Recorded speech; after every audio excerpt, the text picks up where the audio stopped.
Welcome to the language world. Today we are learning 25 most common verbs. Let's get started. To be, A fi, to have, a avea, to do, a face, to go, a merge, to come, a veni, to see, a vedea, to know, a ști, to think, a gândi, to say, a spune, to want, a vrea, to give, a da, to take, a lua, to use, a folosi, to find, a găsi, to tell, a povesti, to work, a lucra, to call, a suna, to feel, a simți,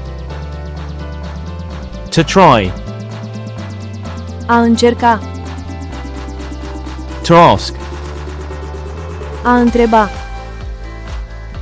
to need, a avea nevoie, to become, a deveni, to leave, a pleca, to put, a pune, to mean. a însemna, Quiz time. a suna, a suna,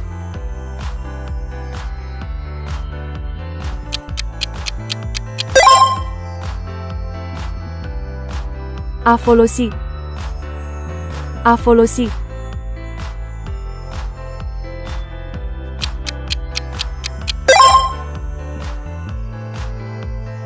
a ști,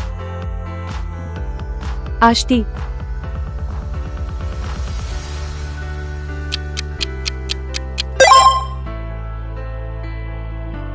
a da, a da,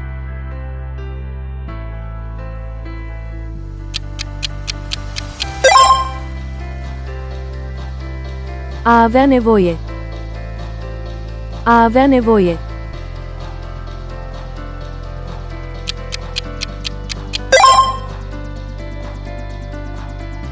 a merge, a merge,